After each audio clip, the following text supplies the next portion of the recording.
Hey, everybody, and welcome on into another edition of the Living Deadwax podcast. I am your host, Ty, joined by my co-host, Tyler. We got another one coming at you tonight. We're going to do pickups. Should be a fun one. I got stuff from, I think it's all stuff like from November on. Okay. Samey, I believe. Yeah. Yeah, because the last one I posted it said a month ago. So probably early December when I posted the last pickups video. So I think this is all stuff like post Black Friday on probably. So basically all of December.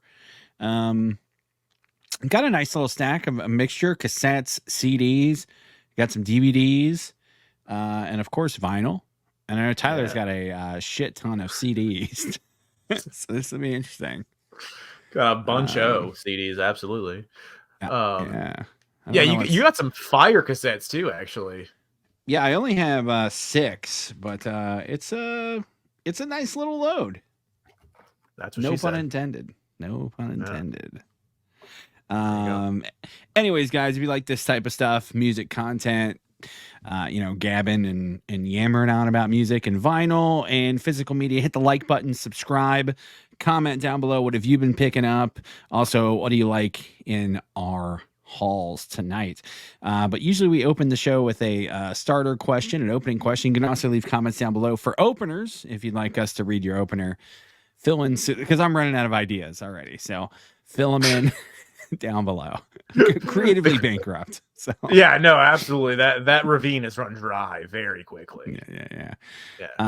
But tonight, if you had the option to bring any musician back to life, but here's the caveat: they don't come back.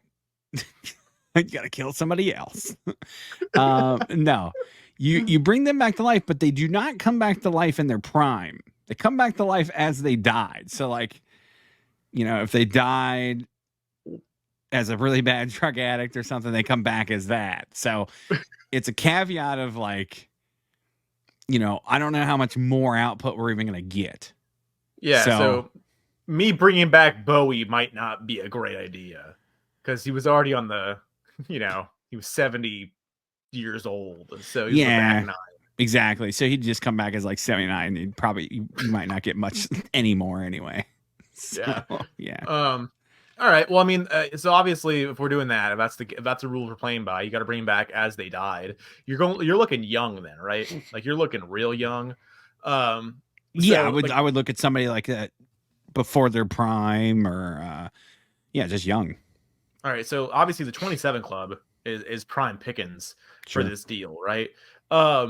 So I mean, initially, like I want to say, because my personal, I would like to bring back Kurt Cobain, right? That would have been a cool thing. Sure. Like, wait, hold on. Does he never die, or I bring him back right now?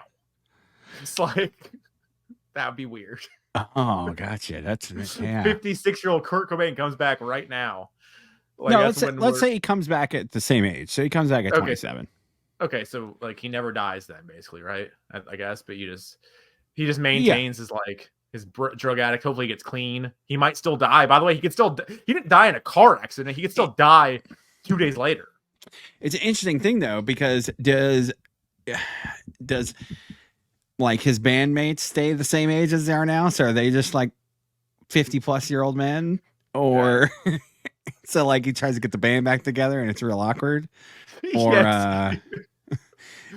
hey guys, I'm 27. You guys are 52. And then Dave's like, I've already made more money than like you'll ever see. So okay, well, I need to make my money because I think we're running low here. Okay. Yeah. I don't know. So you just bring them back in their prime, and like they can. That's the caveat. So bring them back when they die. Bring them back when they die. Exactly. Yeah. So I think Hendrix would be super. Like, I'm not a huge Hendrix guy, but like he died in 70, 71. Like, bring back Hendrix. Like that means you would get everything through the 70s, obviously. So you get all like all the different sounds that kind of evolved, and then in the 80s, like what would he do? And he would be on like a Van Halen record. That'd be gnarly. Like, oh yeah, like because also like especially if we make it like so you like they never died. if that was a thing and we could just like reprogram the world so the person never dies. Like, it'd be really interesting to hear and see how many of those like younger musicians would still be so revered and they wouldn't just be another guy.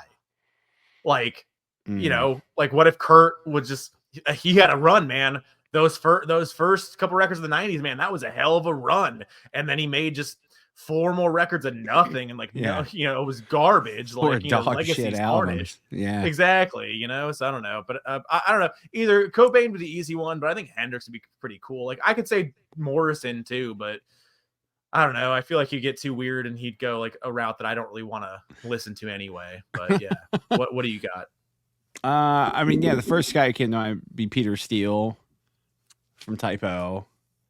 I feel like there's a lot of creative output left. He was like 41, right? Something like that.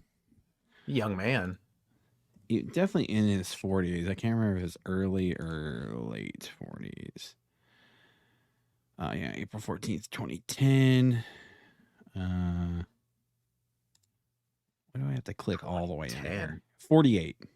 Okay. All right. So yeah, he's still got a healthy amount of years there for sure. Yeah, and I feel like the band would have stayed together too. And like Dead Again is a really cool record, so it'd be interesting to see if they would have kept going.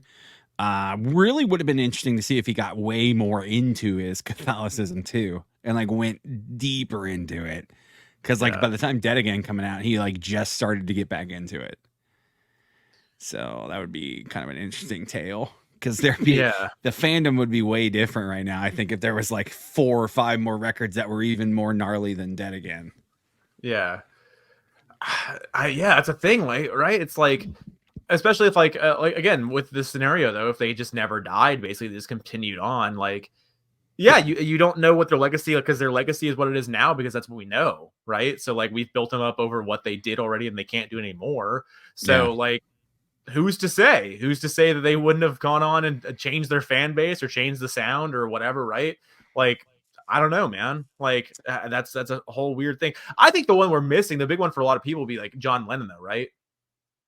That's a big one. That'd be big time. But then, but are the Beatles getting back together? They would have got back together. Like, that dumb conversations happen so many times. Like, well, yeah, if, you know, would the Beatles have stayed together, got back together? We probably would have done something here or there. Bonham, like if Bonham never died, maybe Zeppelin never breaks up or doesn't break up. Then maybe they have another 5-10 years or something. Who knows? That's a major thing. Also, like selfishly, if we just want to like bring back Eddie, we can just see Van Halen one time, be kind of cool. But like, you bring him back now. Would we even have that opportunity though? True. You get one wish. That might be a wasted wish. Yeah. All these other Kurt too. Kurt, you might not get anything. You might not even get albums. So he might still, he could still die. He's still gonna die pretty quickly, maybe. You know, who knows? Yeah, very true. Yeah. Yeah, it's an interesting thought experiment. Like you said, I think you got to pick. You got to pick somebody that you know like they're gonna probably do what you want to do selfishly. Because like you said, Eddie Van Halen, like, yeah, we could bring Eddie back, but like, you're still not probably getting that Van Halen tour, dude. No, like you're sure as hell not getting another album. Well, some would say it's a good thing sometimes, right? Yeah, I don't know, man. Like, it's an interesting deal. Listen, that would be a nutso thing, because we've talked about that many times before. Talked about all this stuff before, you know, like that would be absolutely outrageous, because at that point, the possibility of them kicking Lars out apparently was going to be a thing. Skyrockets. Yeah, it definitely, supposedly, from what you hear, supposedly skyrockets, and he was going to be the one out. Because if we got 3 out of the 4 original guys in this band right now, you know, like, we can just kick your ass out. You're just a dumb drummer, you know, and like, you're annoying and you're not a good drummer. Yeah. So like, it's fun. I got down another one of those rabbit holes. We don't get to keep going, but I got down another one of the Lars Sucks rabbit holes. Oh yeah. And like, those are always kind of fun to go down, because there's like a million drummers on YouTube that are all like, watch this, watching Lars messes up or something or other, or Lars, you know, screws up, Lars sucks or whatever, those kind of videos. And it just shows Lars, like, things you don't hear, because like, you just hear the song that you've always heard it, And then they show a video of Lars like doing weird fills and shit, like for no reason, and like just hitting weird things and like all off beat. And like as a dumb guy, I'm just like, oh, this is the way Metallica sounds, whatever. Yeah. And then inevitably, somebody in the comments will always go, "Did you ever watch that video of Dave Lombardo drumming with Metallica? Sounds totally different. That's what a good drummer sounds like." I mean, I think early Lars is fine for what he was. Like, he fit the band. Yeah. Like, and he wasn't... I mean, they're right. He wasn't Lombardo. Like, Lombardo completely changed the game. It's funny if you ask Gene Hoglan, though, because Gene was Dave's drum tech. Like, early days. Okay. Like, that's how Gene broke into the scene. And I was watching an interview with him, and he's the one who taught Lombardo double bass. Yes. So... According to, I don't know if Dave's confirmed that story, but according to Gene Hoglan, he's the one who's responsible for all of Slayer's success. That's true. Single-handedly. He's looking for single-handedly. Also, I saw another video. I'm just keeps going. Saw a video on an old reel of Tom talking about why it was like 94, and they were talking to Tom about, I don't know, you've probably seen it before, why they've never toured Metallica, because Metallica's toured with everybody else in the Big Four at some point or another, and they've never. They did say that, but like I knew, like, right, I was like, I think they did festivals. They didn't do they did Woodstock. Tour. Woodstock. Were they never on a festival previous to that? Like, I mean, I think they did have some overlap on fests, but like I don't think they ever did a tour with. They still haven't done a tour with Megadeth, unless you count like the Big Four shows. Yeah, which they did do quite a few in Europe, I guess. So that's fair. And then you got the big ones out here. What up? Oh, something that's cool though. Yeah. I'll finish thoughts. Anyway, they asked Tom about like why you haven't toured Metallica, and he's like, I don't know. Haven't asked us. Why do you think that is? I don't know. You think they're scared of you and your fans? You think the Metallica Slayer fans are gonna beat up Metallica fans? Maybe they're afraid they're gonna beat up the band. Maybe maybe one guy, maybe two guys in the band beat him up, and he's just like reeling into it, and then he starts dropping the other F word a few times, and I'm like, Jesus Christ, Tom! Wow. I was like, yeah, he was joking. It was all joking, but it was just like, he went a little hard in the paint. I was like, God damn, like even joking. It was just wild. But I think there probably even back then was a little resentment with Lars and James, right? Yeah. That was the very beginning of it. But no, the other thing. Keep going. I'm sorry. Oh no, so I was just gonna wrap it up, but there you go. Wrap it up. Nah, so you'd probably do Kurt, I guess, and then or Jimi. Jimi Hendrix would be cool, even though I'm not a Hendrix guy. Just because, like you said, you can see like the guys he influenced play with him and shit, which never happened. So I'd probably do, my first choice would be Peter too, just to see Typo as well. So there you go. That's a fun little opener. And tonight, like I said, we're going to talk about physical medium pickups. So if you want to kick us off. Okay. You got stuff that I don't even know about. Yeah, I got so you've been hyping now up. It's a few weeks ago. I got a couple trips here, but mostly this is like 92% from like one deal. So like I don't know, 3-4 weeks ago, whenever I texted you and told you something, I went to the surprise like Sun City location of Goodwill, and we still have CDs here. You said that some CDs are ripping them out, and that's terrifying. I don't like that at all, because the cheapest way to acquire CDs in this day and age. But I went ahead and grabbed a bunch. I grabbed, I think, 23, and then I used a deal, the 20% off coupon, to get 17. Ooh, so nice. I think I paid 75 or 79 cents a CD or whatever it turned into be, and which is pretty sick, pretty good. And one of those things, 4 out of 5 of these came from this, and these are actually yours. This is, I guess, can be a birthday present to you, my friend. Birthday? So I have months. I got or for months. Christmas. Okay. Christmas. There we go. Whatever. What a holidays got going on here. So things that apply to you that don't necessarily apply to me at all. So like, cool. Do that. All right. So off the rip here, because I know you don't have it and you can't get it anywhere. So like I already have this, but I'll get you this. Got the Coverdale Page CD for you. Ooh, nice. Yeah. You got that. This is not on streaming as of yet, even though rumor has it there's a box set coming into play at some point. But the Coverdale Page CD, it is cool. David Coverdale and Jimmy Page. I mean, they missed the anniversary, so it's kind of fucking dumb to do it now, but better late than never. Yeah, that's pretty much what it is. And then I asked you about these last week, and so I think you might have one, you don't have the others, as far as I can recall and remember. Okay. So I got Vapor Trails. Ooh, nice. At a Goodwill. Yeah. At a Goodwill. This is brand new, by the way. Yeah, that's the original mix too. No, I do not. I just bought the remix on vinyl. I know that. I do not own any version of Vapor Trails on CD. Okay, well now you got Vapor Trails, my friend. Yeah. And then got Roll of Bones. Nice. I own 2. So you got 2 of these. Yeah, so you got 2 of these. Is that a US copy? I think I own a Canadian and a US.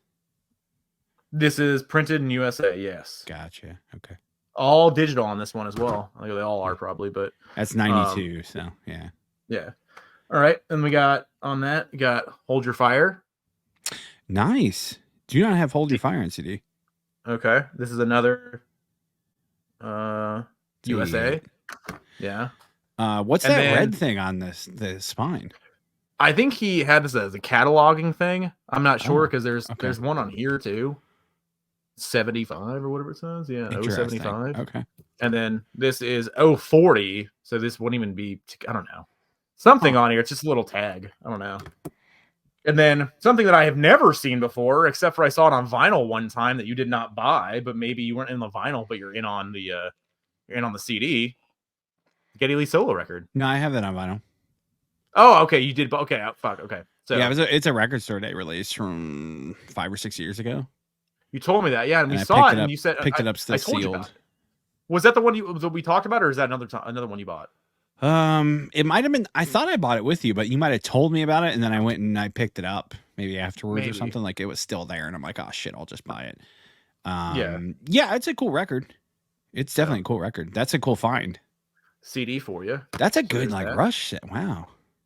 Not bad at all. So then I got a bunch more, but do you want to knock out some of yours? Yeah, let me do some CDs. I've got picked this up at Zia, little compilation action. Halloween, the best, the rest, and the rare.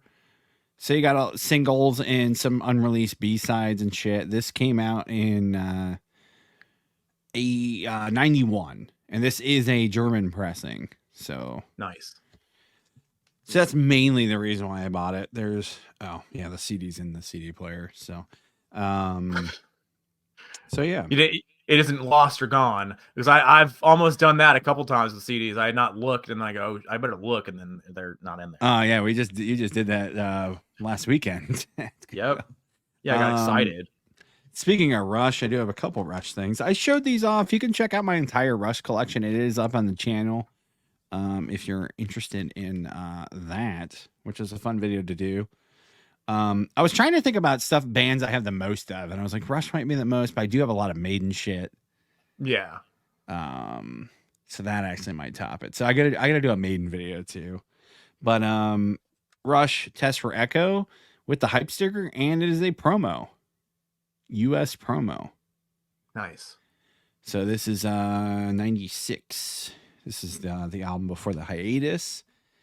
And then I picked this up because Test for Echo, unless they repress all this stuff, I'm never probably going to, unless I just one day randomly drop the money, which I don't know, probably not, but Snakes and Arrows from 07. Picked that up on CD too. So this is Rush Complete now. Nice. As far as studio stuff goes. The only thing I don't have is Feedback, the covers album, but I'm not really a big fan of that anyway. So, well, I mean, still, it's pretty good. You should probably get that just for the record, just for the collection. Yeah, I need to get it. I did own it on vinyl because they repressed it when they repressed everything back in the day. Oh wow, I didn't know they did that. Okay, yeah. So maybe they'll repress that one too. Yeah, maybe. All right, you want me to go a couple? I got. Yeah, go ahead. Okay. I've got 2 DVDs. Right. The DVD sets. So, first one, DVD set of Cunning Stunts. Pick this up for like $2, $3. You did tell me about that. Yeah. Yeah. So I was stoked That's on cool. that. And so this is Metallica Live 97. So just post Reload. Yeah, is there a lot of load and reload on there? Enough for you, yeah. I think Nice. maybe not enough for you, actually. Maybe not enough for you. Dude, I've been listening to load a lot this week. a lot. We'll see why here pretty soon. So good.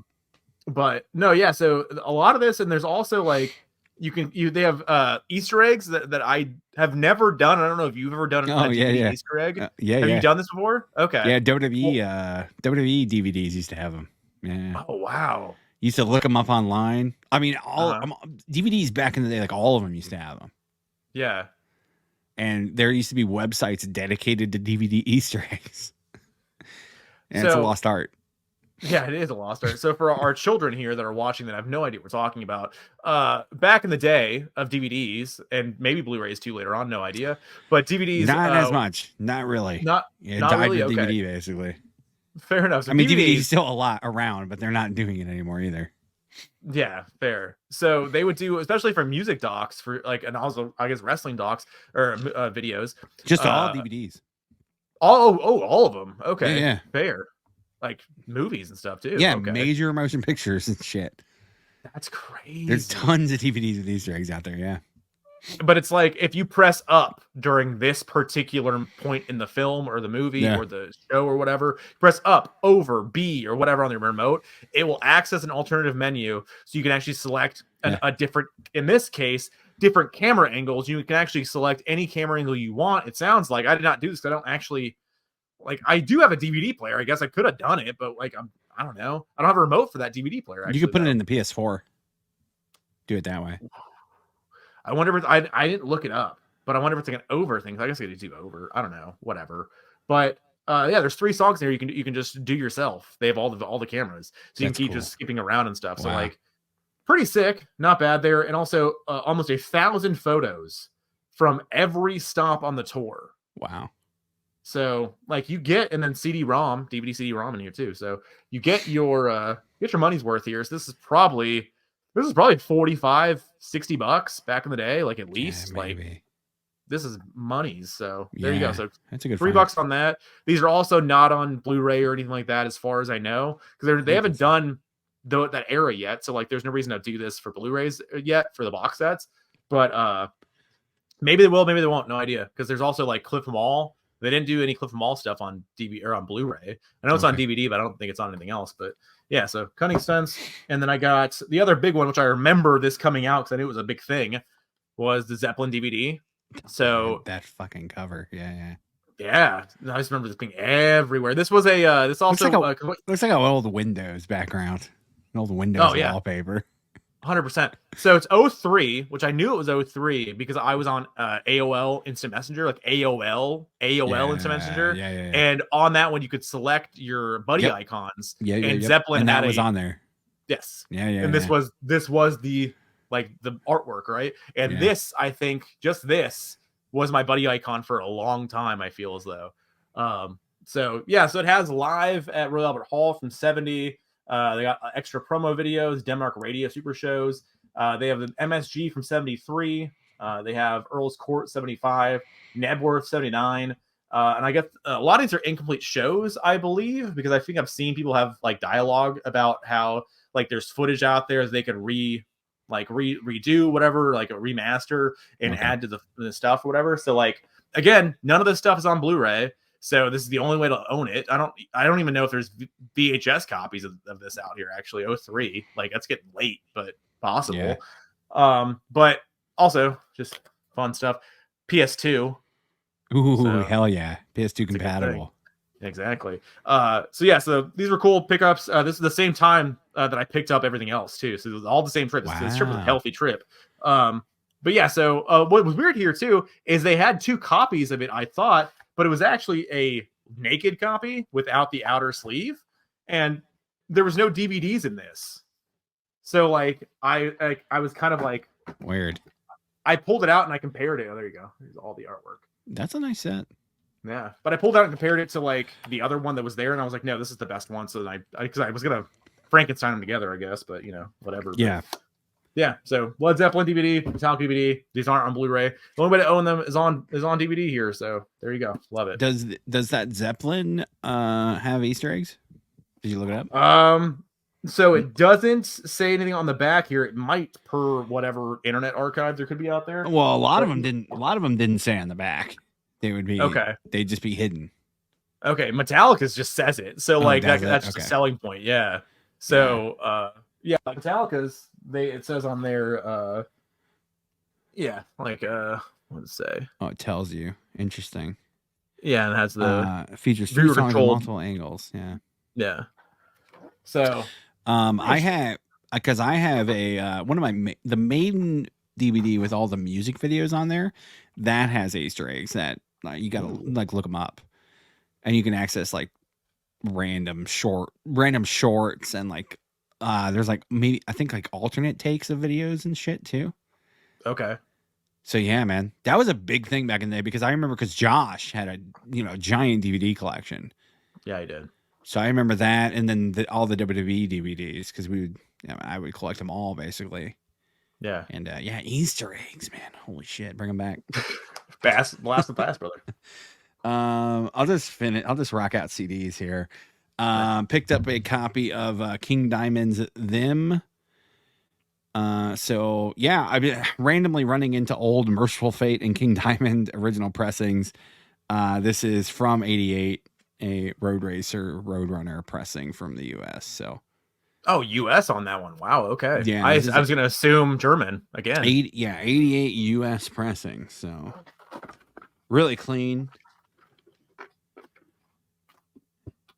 Just nice. Pretty basic, but got all the guys in there. King's in a wheelchair, which is cool. So yeah. Hell yeah. And then I picked these up last weekend with Tyler. These are the last 2 CDs. I picked up Extreme, Porno Graffiti.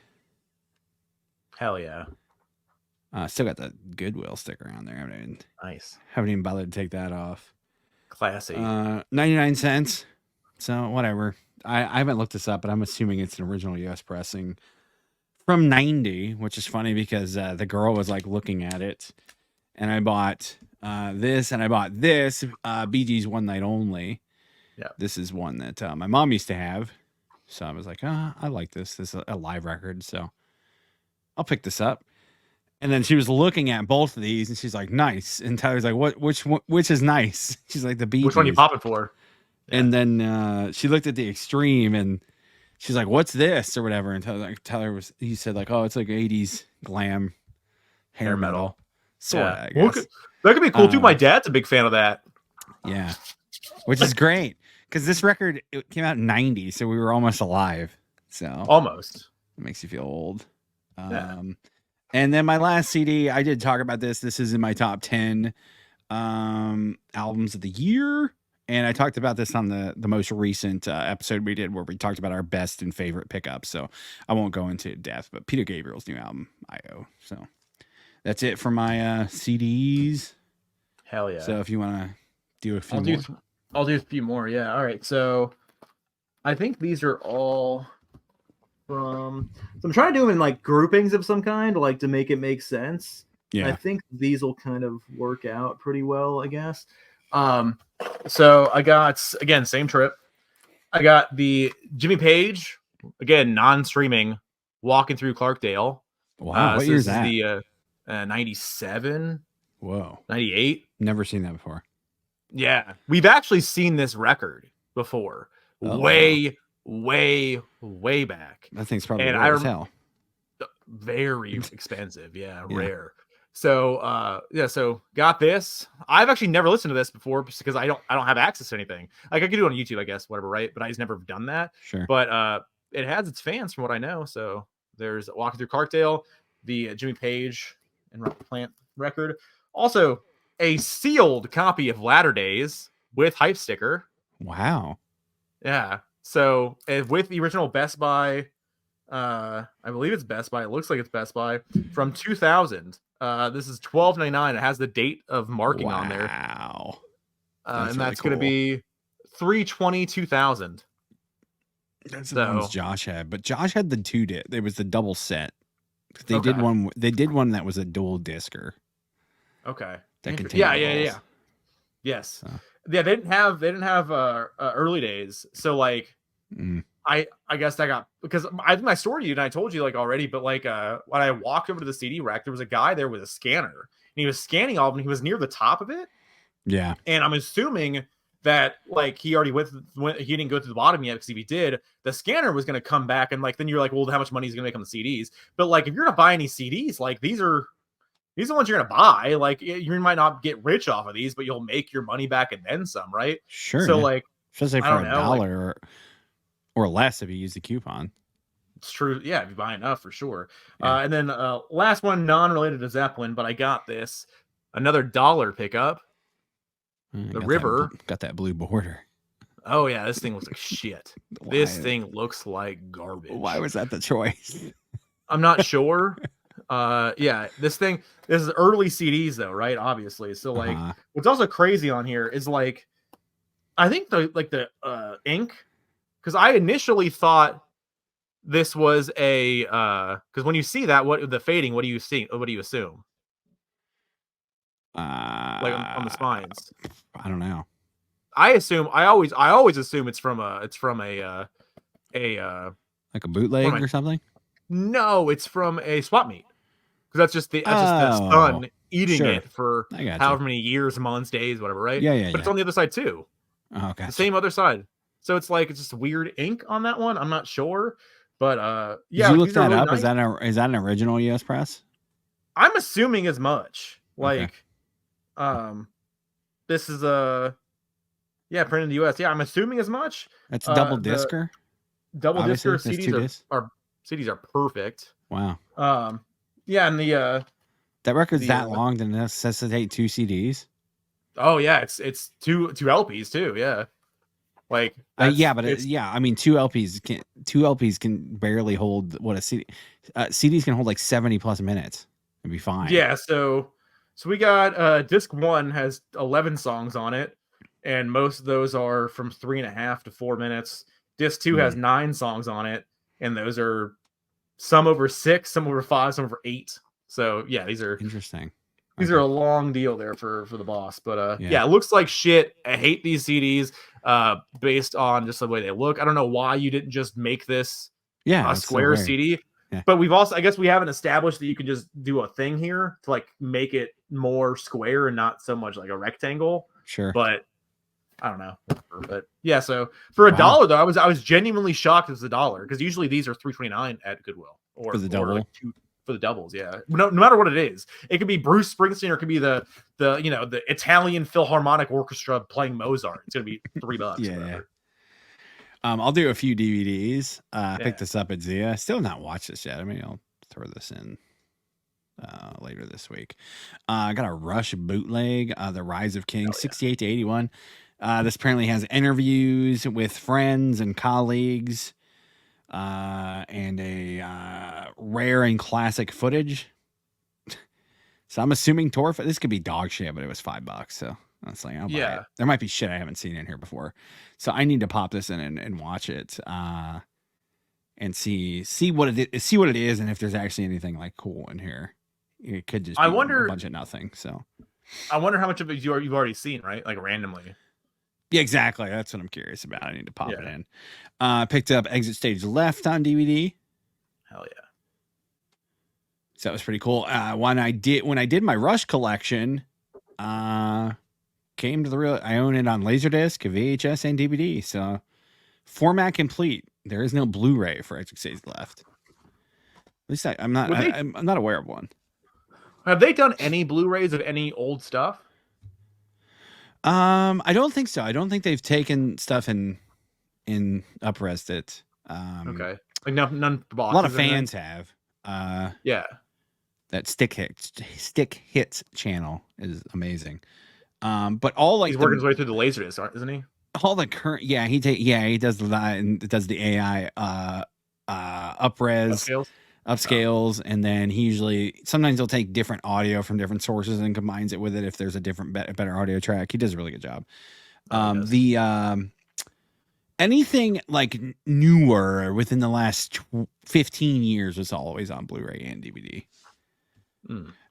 This was a Goodwill pickup as well last weekend. Only one disc in here, but disc 1 is the actual live show. Yep. So I was like, all right, disc 2 just had bonus features and had a making of this DVD, but Black Country Communion live over Europe. Really random, cool find. I mean, yeah, you're not like they're a big-ish band within that scene, but obviously just like a random Goodwill find. So it was that Extreme cool. CD. It's like not that it's the same lane necessarily, but it could be the same guy. It was 2 different stores. Oh, it was okay. I thought it was the same store. Okay, lied to you. Yeah, it's 2 different stores. So yeah, this was basically the only thing there. This is the only thing either of us had bought at that one Goodwill. Yeah, random. So, there was like no Black Country Communion CDs or anything. So to get that's really cool. I haven't really dove into a lot in their live stuff. So I'm a fairly new-ish fan within the last year. So excited to watch that. Yeah. All right. You got more CDs? Yeah. Oh yeah, I got a bunch more. So I'm just breaking off 3 at a time here. Okay. All right. So I got another couple more for you. Some 90s classics, I believe, right? Yeah. All right. I already own this, but it was hanging out for $1. So I was like, all right, I guess I'm going to have another copy because the one I have is in the closet somewhere. Counting Crows. Oh, you August and everything after. Tape too. I do have the tape, and then I don't have the LP. Have the vinyl? Oh. I don't. Because QRP did a copy of this, a 2 LP version of this, and I think it's out of press, and I think it's a little money-ish. So like if they repress it, I'll buy it, I guess. But format complete it. So, yeah, I got to format complete it, and then this is Geffen, so I don't think it's going to be on mini disc. Yeah, probably not. But there you go. So Counting Crows, August, and everything after, big record. The Cranberries record. This is nice. Yeah, everybody else is doing it, so why can't we? Yeah. So this is the record. Dreams I've actually, on there, right? Yeah. Well, so Zombies on there. Zombies on. Oh, you're right. That's the white one. You are right. They got a couple really massive records. Yeah, Linger and Dreams are on this one. That's before enough. Zombie. Okay. Yeah, this is going to be 95. 93? 93. Wow. Okay. Yeah. I'm fairly certain. I've seen this pop around a little bit. Oh, yeah? That's on LP as well. I think it just got reissued. You have the greatest hits, though. You have the crazy greatest hits, don't you? I do. I'm fine. There's like 30 tracks on that. Yeah. It's like a 2 LP with like 30 tracks or some shit, or like a 4 LP or some shit. So I'm fine for sure. So I like this song. Cranberries for $1, and then got Yield as well. Oh wow! So first Pearl Jam. This is my first Pearl Jam CD ever. I never bought 10 back in the day. I didn't buy Versus. I never had anything at all. So you have 10 on vinyl, right? I do. But I only have the 20th anniversary. I don't have because we always back in the day, we always wanted, you have it. We always wanted the original cover. That was what we talked about forever, is the usual cover with, the hands or whatever. Right. Yeah. I have the Target version. Yeah. That's the one I need to buy. Cause I think that one it keeps getting repressed or whatever. Right. They just keep having it. So like at some point I need to buy that.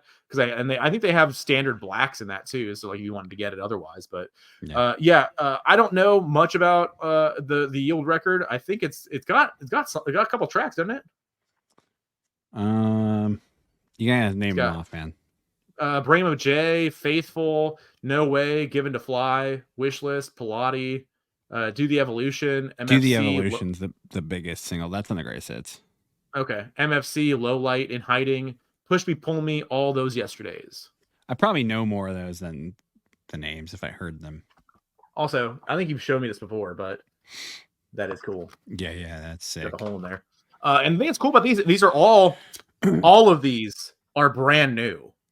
All of these CDs in this haul are brand new.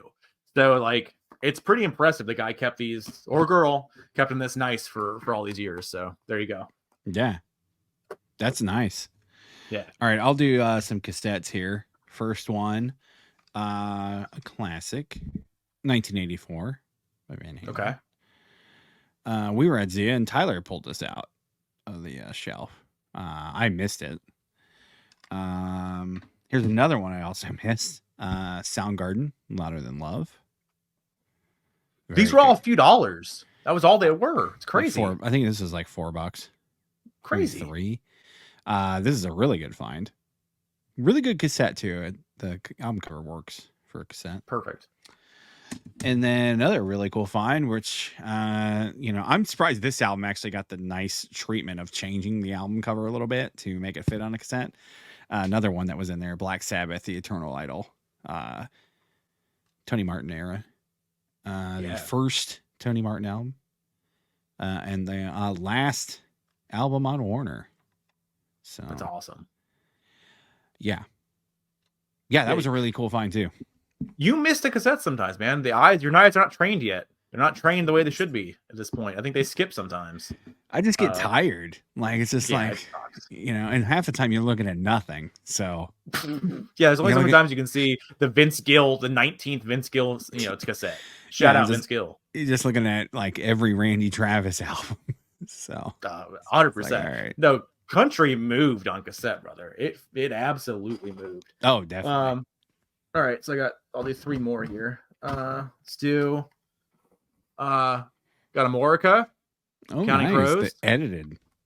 Yeah. So I forgot.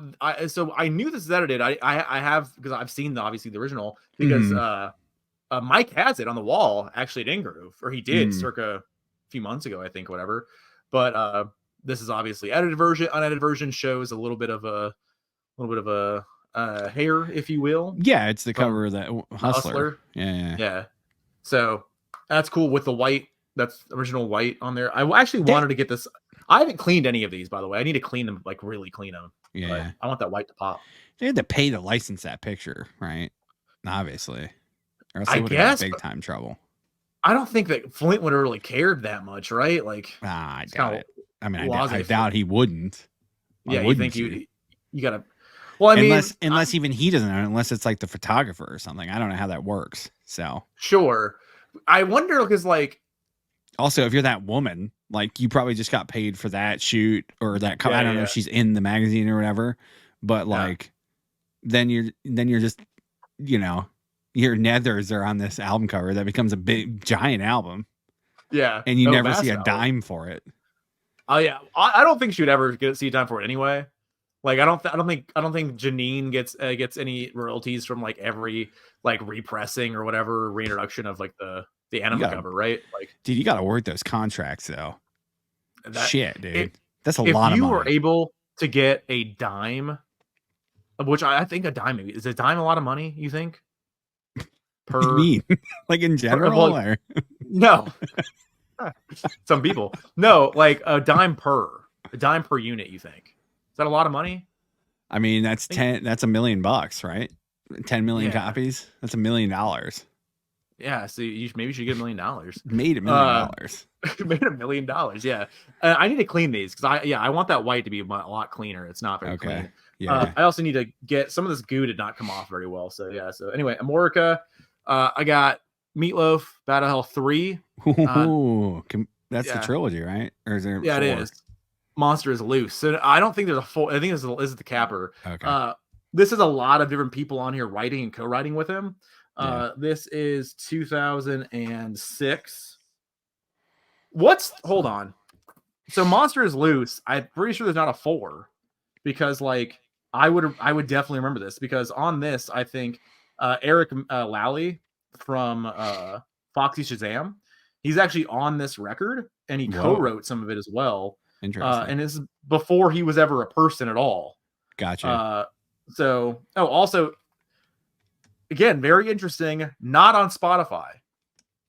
What label's that? This is Virgin. Huh. So it looks like there is some spotty history on the Meatloaf Spotify. Interesting, because I know there's 3 records on here that I know about that don't exist. So maybe Virgin. What year is that? This is 2006. Okay. So very interesting. Jennifer Hudson's on here. Marion Raven. I don't know who that is. Yes, I do. I need to look these over better, brother. He did. We talked this before. Like I don't think on the pod, but we talked this privately for sure. because Jim Steinman wrote "It's All Coming Back to Me Now," the Celine Dion song, and he offered it to Meatloaf, and Meatloaf always wanted to do it because he heard it as a duet. That's how he heard it. But when Meat and Jim Steinman kind of falling out for the fucking 20th time or whatever, he gave it to Celine Dion. And so Meat finally did a cover, or not a cover, a version of it, I guess, right?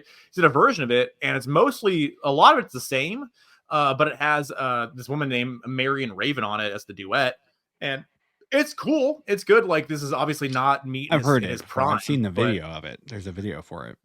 There's a video of it. It looks like I don't think it's officially on YouTube because I actually watched it recently. It looks like shit because it's like 240p. Nice. But yeah, so I was stoked to find this, just to get the trilogy out of the way. Like, I've heard some of these songs on here. This is not obviously Meat at his finest, but it's not his worst. So we still had a little ways to go till we got, a little worse. But yeah, Meatloaf. I don't know. I always thought that song was a Meatloaf song. Like, it's even before, like, I didn't think it was a Meatloaf song when I heard Celine Dion sing. But like, I always, even before I knew that story, I was like, this just sounds like it was written for Meatloaf. I think we've had that conversation like 20 years ago, brother. I think we've literally had that conversation like 15 years ago, whatever, right? Like, I really think that we've already had that conversation before, because I think you've told me that before. Because there's that, and there's the other one too. It's the Bonnie Tyler song. Shit. Shape of the Heart, whatever it's called. It's like Closer to the Heart. Damn it. Why can't that hurts. I have to. It's Total Eclipse of the Heart. There you go. Another one. Another Jim Holding Steinman Out song. for a Hero. That was another song that she did. Yeah. So Jim Steinman gave those songs away because, again, him and Meat broke up, and didn't want to have Meat have them. And then another one I got here. I'll just whatever. I'll do. I was trying to group them together as like somewhat related, but it's not. But whatever. Got Crew, Dr. Feelgood. So this is a totally digital record, by the way. All triple D's on here. So there was no tape involved in this. This is all digital. This is it's a BMG direct marketing. Yeah. Not all of these are, but some are, I want to say. Yeah, I've got a ton of thrifted albums that are all club albums. That's a good cover or a good CD. So good. That green, nice. Brother. That green just looks nice on there. And as I learned from watching one of the dumb videos, the autistic guys that, make CD videos and shit, they go super in depth. The crazier the CD art is, and like the colors, the bigger the band is, because it costs more money per, which makes sense, but you never thought about it. Sure. It costs more money per CD with the colors put on there. And if a band has red, a certain shade of red has cobalt in it, and the cobalt is so expensive that that was only reserved for certain bands. So interesting. Yeah, so like I don't know about that. Like that red might be. I have no idea, but maybe. I mean, Crew would be cobalt is Crew would be up money. there at that point. So for sure. This is what 89, 88. Yeah. So like for sure. And Ty and I are not huge. We like Crew enough, but we're not record guys with them, full records at least. And I don't have this. This is the one I need on LP. Okay. Yeah. So I have Theater of Pain. I have everything up to Theater of Pain. For a buck or less, you can't go wrong. 100%. Can't go wrong. My next few cassettes here are these were all at one time at Zia. I was really proud of this haul. So first one, all these were, two of them were 5 or 4, and one of them was 3. This is one that was 3. Queensryche with Promised Land from '94. So celebrating its 30th anniversary this year. I was super stoked to find this. I do not own it on CD yet, but I can format complete this because I do own it on vinyl. I do own a reissue on vinyl. Yeah. So that is cool. And then Boingo. Boingo is the album. This is like what, 80? This is the late 80s. This is one of their later albums. 87? 80. Wow, yeah, 87. I don't know why you knew that.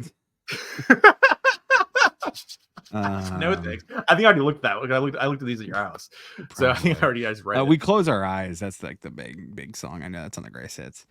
And then the heavy hitter from that was Metallica's Load, which is really clean. Perfect. played it the other day too, and it played really nicely.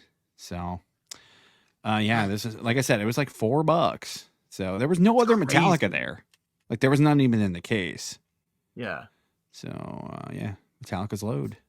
$4, like that genuinely is crazy to me. Like Yeah. genuinely shocking. Because I was underrated. Such an underrated album. Yeah, go back to ranking videos. You can see all of our fun ranking there. Reload's dog shit, but Load's really good.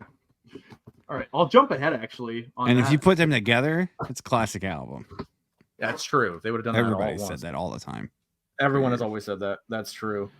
All right, so I'll cheat a little bit here, and I'll do. I was gonna wait on this, but just coming off you. Same CD haul. Got Master Puppets. Wow. Electra? Yeah. Yeah, Electra Master Puppets. Yeah, these are all originals. Okay. So got Master Puppets. I wish I would have. They're all Electra. They're not. It's fair. They might have. They're not original press. They're not blackened. That's fair, but looking pretty cool here. So I wish I would have saw that they needed because I will if I notice it, I will go fill the case for sure. Like, but yeah, that's so I got really nice find. I was shocked, obviously, to get any Metallica because I've never seen Metallica besides one other time here. But I've never seen Metallica in the. Was that with the cutting stunts? Was that the same trip? Oh yeah, it's all the same trip. A lot of this, yeah. So, or most 95% of it. Then I got Load. Oh yeah, classic. There you go. So you got Load. I don't own it on CD. I need a format. That's the first time I've ever owned it. I've ever owned any of these actually, because I don't own any of these on besides Mash Puppets. Puppets I got many copies of, but everything else I don't own at all. Okay. Cool. Got Reload. Wow. All right. Cool. Got Garage Inc. Wow. That's a good one. I still like that one. Last but not least, the much maligned record. Ooh. Saint Anger. There we go. With the digi. So with the digi, yeah, this is nice. Also, I showed you before you looked at it, but it has a little mini insert and it has the DVD inside here too. So it's pretty sick. I mean, Metallica again, they do everything top notch. So there you go. Also, the Garage Inc. is a 2 CD, and I need to swap these, but it's super nice. Like everything is like just super, super good. And like the person that had these, like they probably like maybe, I mean, they're obviously adult owned, but they could have just like played them the one time and ripped them into their music system or something or whatever. Because these aren't even messed up from like a case, like a sleeve, like a book or whatever, right? No, yeah. So they stayed in the case then, for sure. Like real nice. Because you put them in that the case it book. I learned from experience, and you get the marks on it, and even if you don't play them a lot, they just rub in there. They just have to. The friction has to go somewhere, right? That it does. The friction does have to go somewhere. That's a good haul. That's all. That's all of it. Don Metallica, I got more here. I got a lot more. So we're still trading back and forth. All right, I'm getting into vinyl then. Okay, yeah, I'm done with CDs and tapes. So I'll do a few vinyl. Bruce Dickinson's new single, "Afterglow of Ragnarok." This is really cool. It's a review on the channel. Check it out. Yeah, it's a gatefold with the comic book in there. That's awesome. So how much was that? It was like $13. Okay, I mean, more than you want to pay for a single, but sure, it's got the book in there though. Yeah, and it's like the same art style as the kind of the video. The video like combines like the real life. It's pretty cheesy as shit, but yeah, it's pretty cool. And then the B-side on this is "If Eternity Should Fail," which is a song that it's on Book of Souls. Book of Souls. Yeah. So I feel like I showed this off before, but we'll just talk about it again. So there you go. Bruce Dickinson. It might have been the best of, actually. Yeah, you're fine. Yeah, there you go. Next up, this one I haven't shown off because this I just got recently. So I was thinking, like, what do I need to finish out the Queen Drake? Like, as far as vinyl goes, like, what can I easily get that's available. And this one I haven't run across. So I ordered it on Amazon. It was still like $25, so pretty cheap. But the second Todd La Torre album, Queensryche with Condition Human. So now I own all the Todd albums, all 4. You're a big fan. I like all these albums quite a bit. And the new one I really love. It's probably my favorite album of 2022. This is a good record too, though. Really cool album cover too. It sucks that it's CG though, because I was thinking about how cool this would be if it was like actually painted. So is that like 15, 14?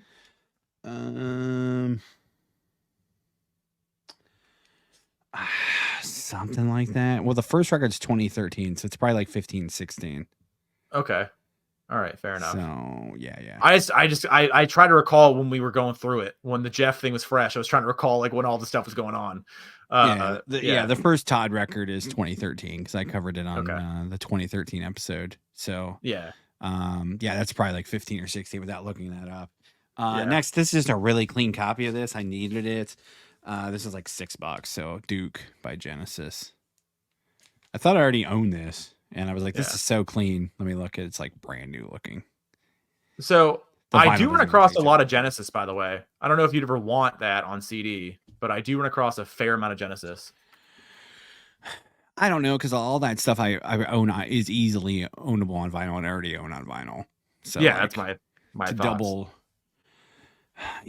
Once you start like double dipping on shit, then you're like kind of off the deep end. Like on certain things, like I'll double dip on like Rush or Maiden, but like once you start double dipping on everything, I mean, I like Genesis a lot, but like I own all those on vinyl. So yeah.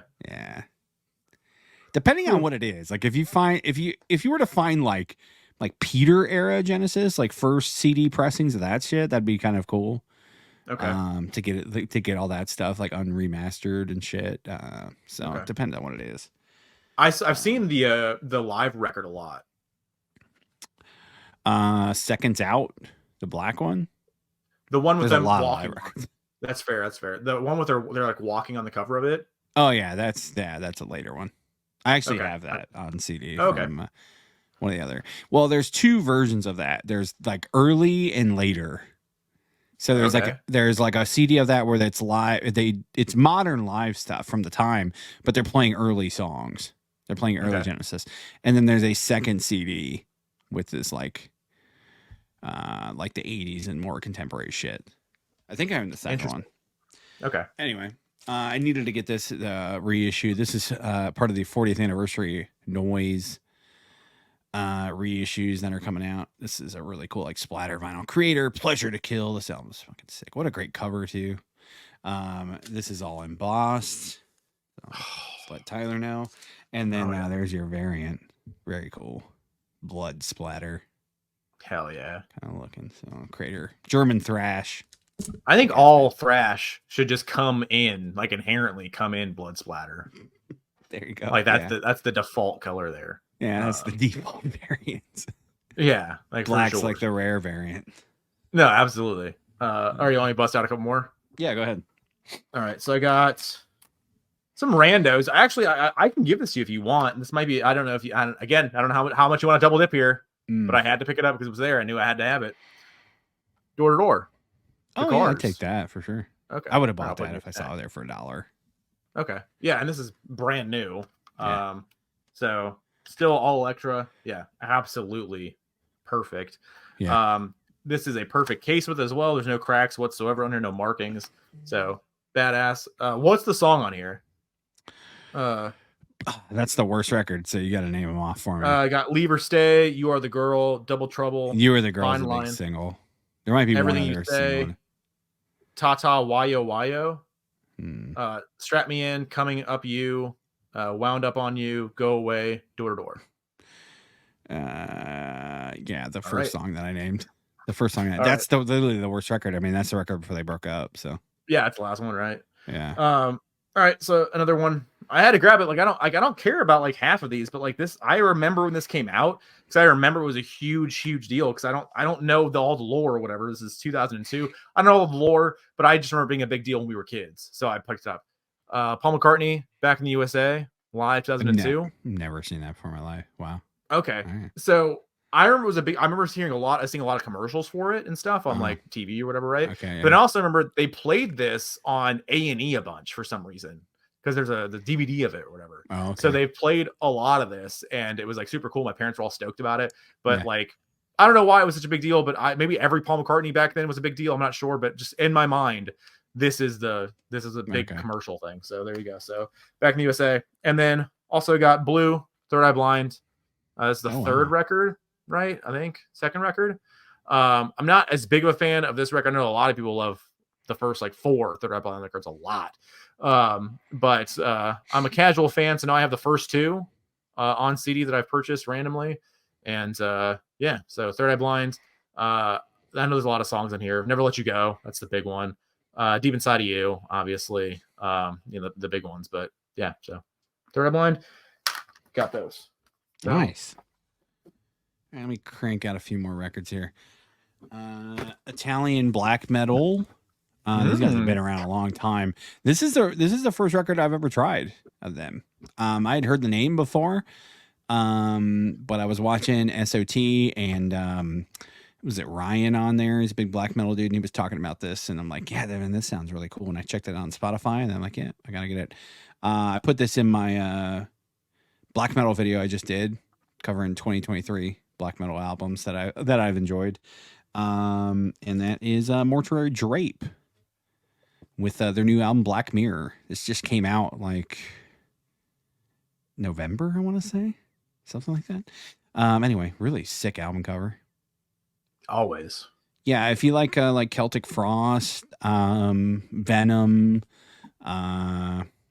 Hellhammer, like first wave black metal, Merciful Fate, I would say, like the aesthetics of Merciful Fate, not really the sound, but kind of the vibes.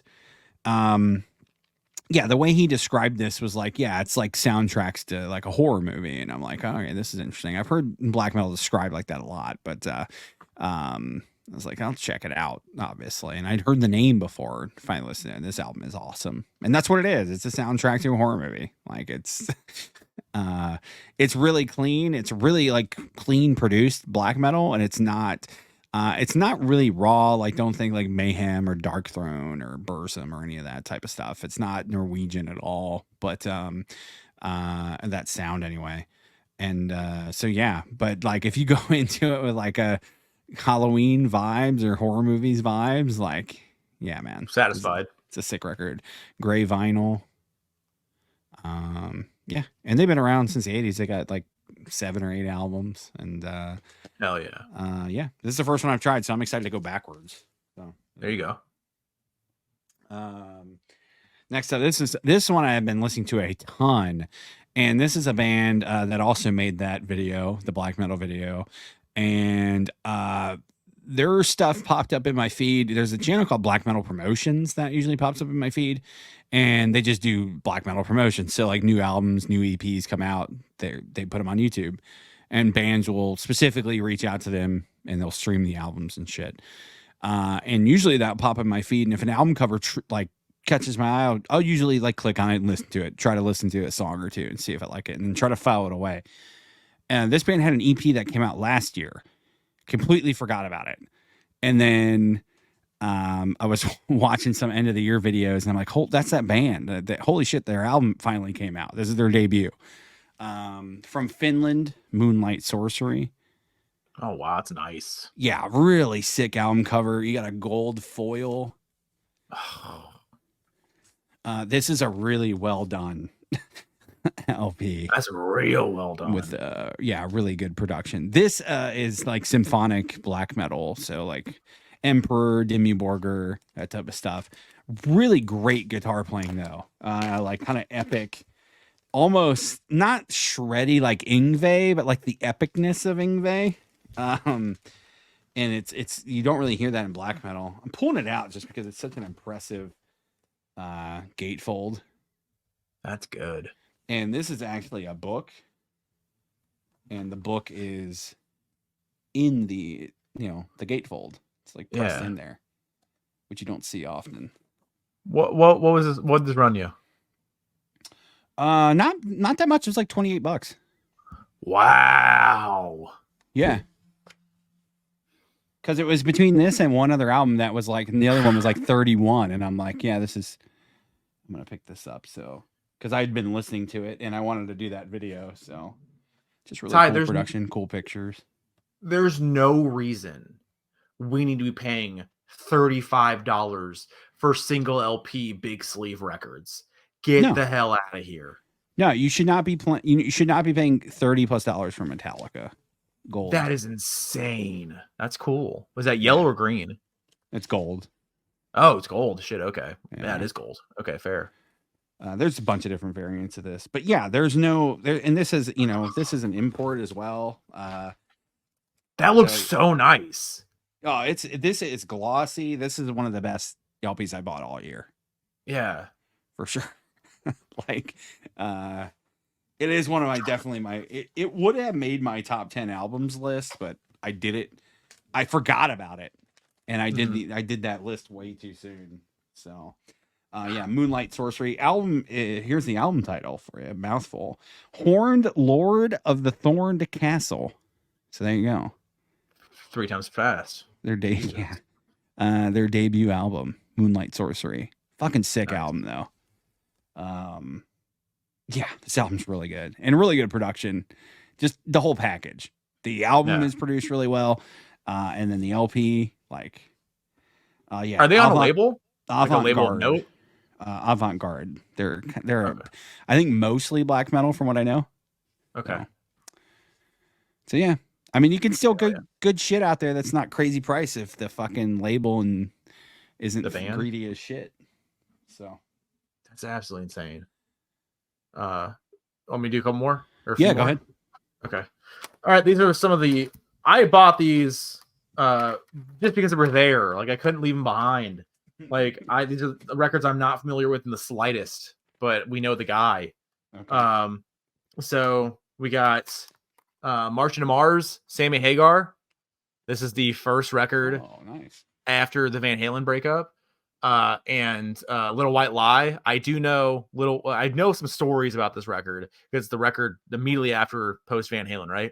So Little White Lies was originally going to be about racism, I guess. Mm-hmm. And then when Eddie and Alex started cutting those promos and stuff, those interviews or whatever about how he left and all that stuff, he rewrote the song and used it as an attack song on Van Halen. Nice. So there you go. So March to Mars, Sammy Hagar. And then I have 1013, Sammy Hagar. Wow. This is 2000. That was 97. This is 2000. Interesting. Okay. Yeah. I mean, you're a Sammy guy, so. I do like Sammy. That's true. This is not in order. Damn it. This is 99. I knew this record existed because it's awful. Like, it looks awful. I have not listened to it. Besides, I know the one song on here. I think we all know it. But this is Sammy Hagar and the Wabaritos, Red Voodoo. Looks like shit. Looks like garbage. Yeah, that's a tough one. And this is a Mas Tequila. That's the big one on here. Oh, okay. But yeah, so I got a Sammy block. I couldn't leave it behind. I've grabbed all the Sammy I could, and whatever. But I told you before when we did this, we talked about maybe on the last pod, I don't remember. But like I had a huge stack in my hands, and the guy was like, "Did I tell you the story already?" The guy was like, "Good for you," and I was like, "What do you mean?" Yeah, and he was like, "You buying CDs?" And I was like, "Yeah, they're coming back, man. The CDs are making a comeback." You think so? Yeah, man. Start stocking up now. Yeah, exactly. Invest. Run up. Yeah. All right, I'll do a few more. This one is sick. I haven't showed you this. Okay. I bought this when I bought those cassettes, so the Metallica and stuff, the Queensryche. Okay. Yeah, it's really cool. Promo copy of this, not for sale. Whitesnake, Live in the Heart of the City. Oh, got the gold stamp on there. That's good. Only that kind of sucks. It's got that sticker that sometimes comes on the promos with the track and like the check marks. Yeah, well, I mean, I think it's kind of cool though. I'm about it. Like, if it adds to it, I guess. But this album cover is so great. I was looking at this when I bought it. I'm like, dude, they had this commissioned. Like somebody painted this fucking thing. Yeah. That's before they had money too. That was before Whitesnake was Whitesnake. Like that's still David Coverdale's Whitesnake kind of stuff, right? Yeah. Mirage Records. Yeah. What'd that run you? I want to say 12. Okay. Yeah, I'm about it. Brother Josh got this for me for Christmas. Audio Slaves first album. So finally owned it on LP. There you go. Yeah. So this is one I just never bought for myself for whatever reason. I mean, we talked about it last weekend. That was money for a good minute. Oh, a long time. Yeah, a long time. And then they reissued. Now it's just Impress all the time. Yeah. This record's so good. Cochise, Show Me How to Live. Like a Stone, Set It Off. Shadow on the Sun, I Am the Highway. Yeah. I think those are all singles, by the way. They are. The album's loaded, brother. Next one is really cool. I finally just pulled the trigger on this. It's been out. It's been repressed for about a month or two. Demon Oz from Immortal. This is his solo album, March of the Norse. This is from like 05 or 06.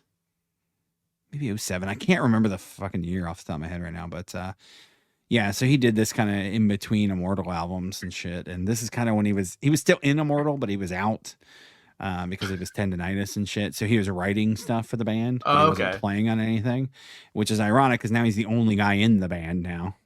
So, yeah, this is a really good album though.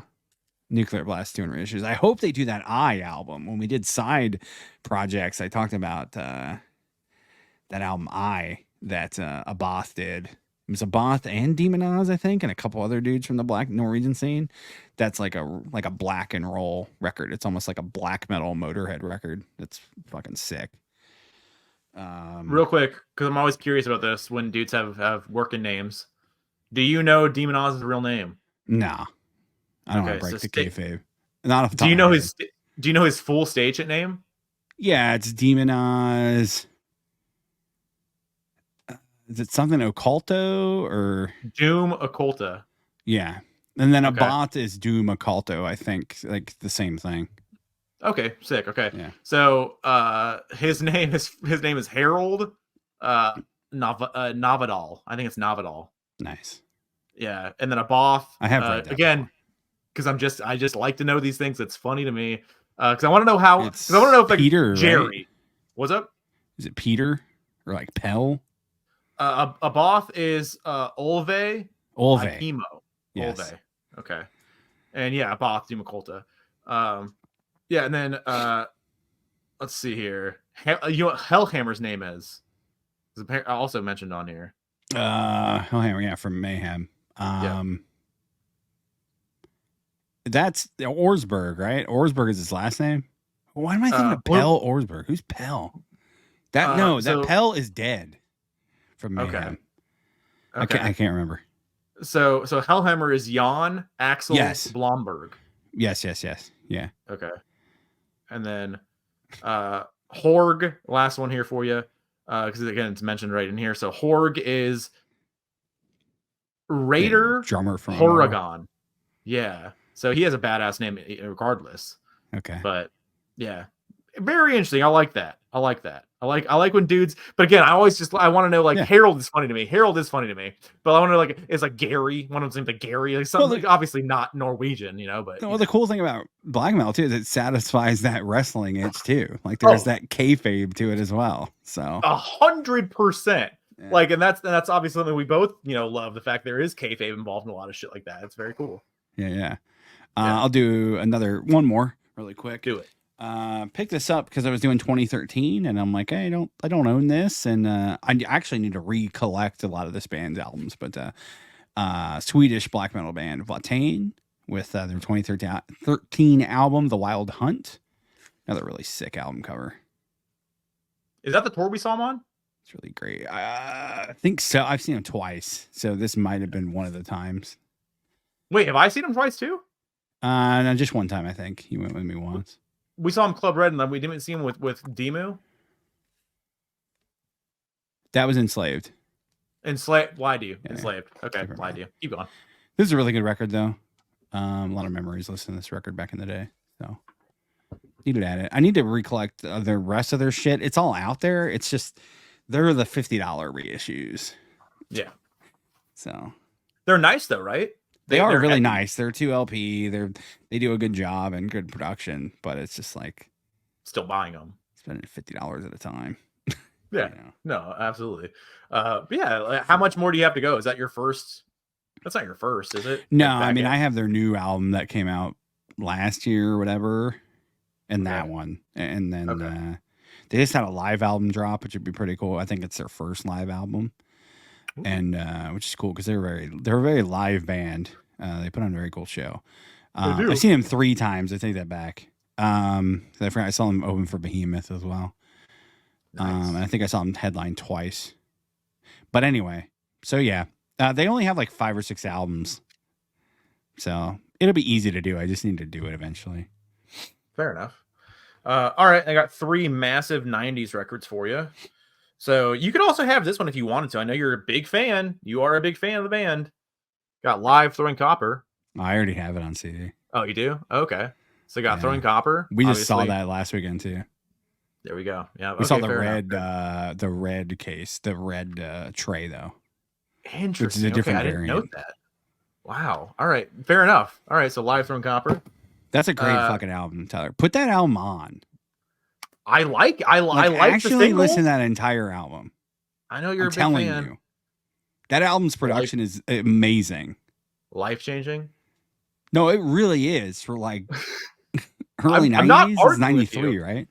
Because I something think like I that, did that on 93. 94. Oh, okay. So that's next year. Shit. Okay. So Yeah. that's one of the. That's we got to do that this year. Okay. But yeah, that album's great. Just put that on. It's good stuff. All right. You got Dizzy Up the Girl, obviously. Yeah. Like, massive Goo Goo Dolls. So I mean, there you that's go. when I don't have that on CD. Do you want this? I mean, I'd take it if it was gifted. I don't.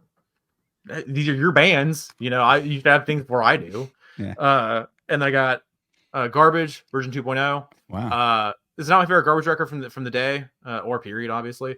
But still have a bunch of bangers on here. You got Paranoid, When I Grow Up. You got Push It, Big Daddy, Dumb, Sleep Together, You Look So Fine. The Trick Is to Keep Breathing, a big song for the fandom. But yeah, so super cool. Liked it a lot. So got a little 90s push there. Yeah. All right, I got 4 more left. All right, let me do a my last handful, and push. then we're almost kind of evened out here. So let me do like 3. Saw this at the record store with Tyler and Angel of Retribution, Judas Priest. I don't know, I couldn't talk there. The comeback album with Rob. So I needed to add this on vinyl. This is like a 2017 reissue put out by Legacy, Sony, whatever. And yeah, it doesn't show up often, and the only things on Discogs are all from Europe. So it was like $20, and I'm like, yeah, I need to add it. So this I'm almost positive this basically completes me. I don't want Nostradamus. I will never pay the money that commands. And I don't even know if the Ripper Owens albums have vinyl pressings. And I've never really given them a shot. I know one of them is pretty well respected, and the other one is dog shit from what I've heard. So I would maybe pick them up on CD, but I'm not going to try to buy 90s, 95 era Judas Priest albums on vinyl anytime soon. Yeah. So are you stoked on that new record? It's basically completes it. Yeah, I've dug the singles, so I'm excited. Yeah, that's definitely one I'm looking forward to next year.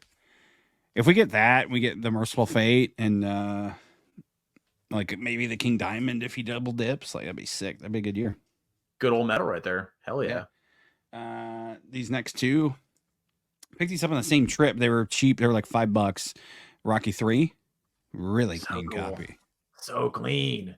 Yeah. That guy had really the things that were clean as shit, and the things that were ruined. So yeah, it was kind of a weird little collection back there in the corner.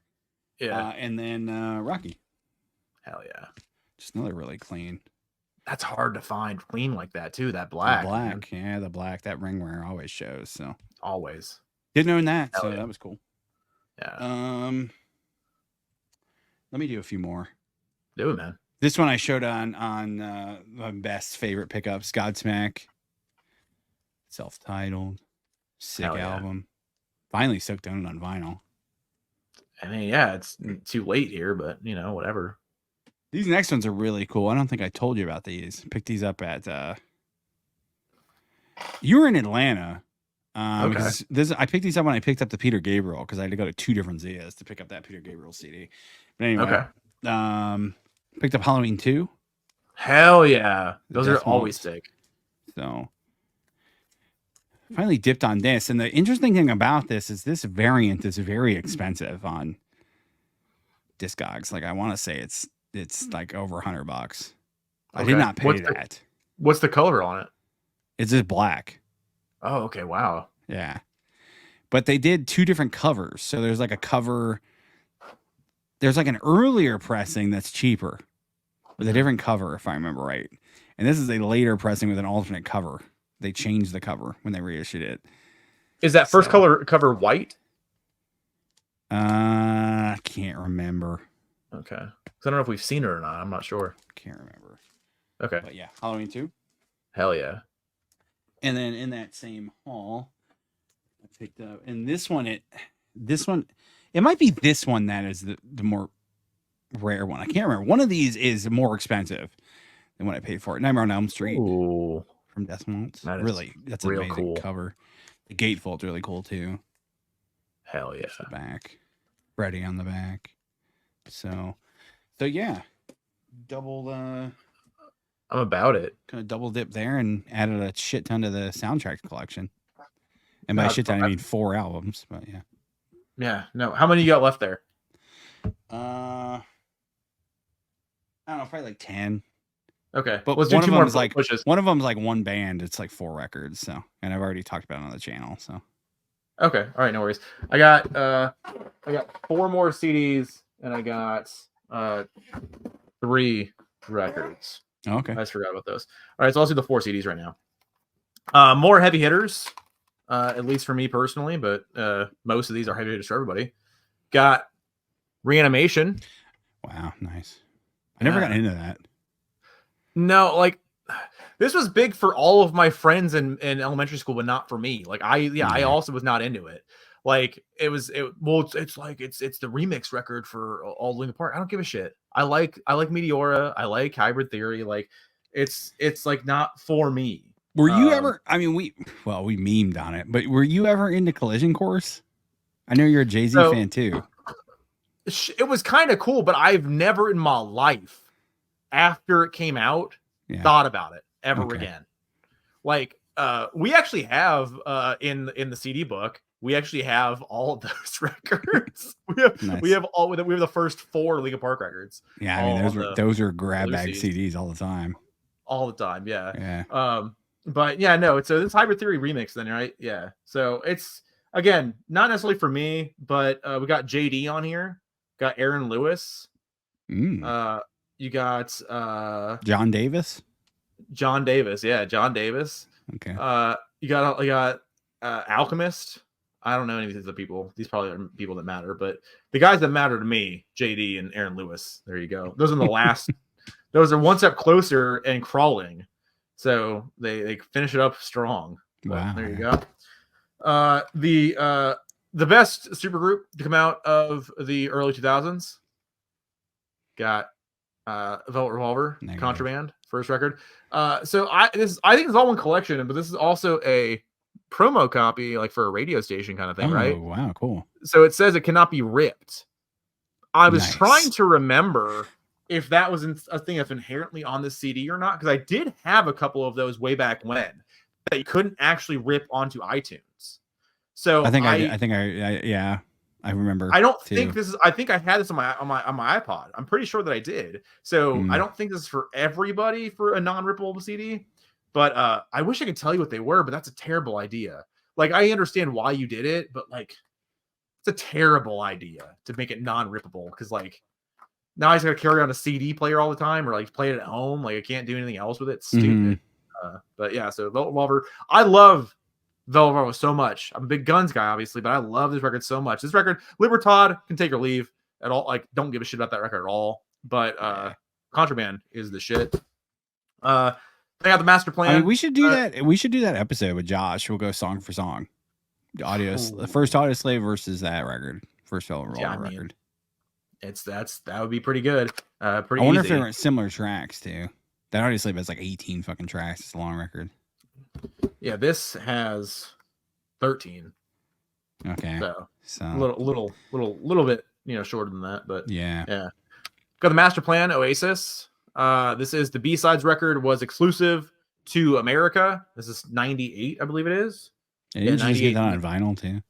I did. So the 25th anniversary edition came out this last year, and I bought it regular edition. I bought it like a month or two before that got announced.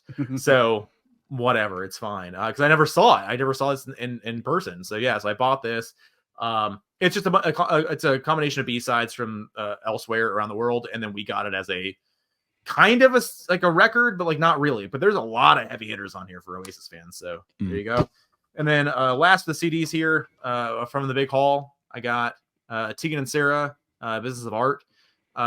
So this is the first Tegan and Sarah record, like the first official one. This is still on Vapor Records, right? Yeah, so that's still on Neil Young's label. So they already signed to Sony at the time as well, I believe, or Warner Brothers. So it's 2000s. As Under Feet Like Ours actually might be the first. Maybe I'm confusing them, but it's very early Tegan and Sarah. Like this is not necessarily my preferred era by this point, because I kind of came in officially at So Jealous. Like that's the first one that I remember existing, and then as time has gone on, I've gone back obviously, and like The Con was my first like real record for them. So that was a little ways back. Oh, Under Feet Like Ours was 99. Yeah, so this is the second record. So Business of Art 2000.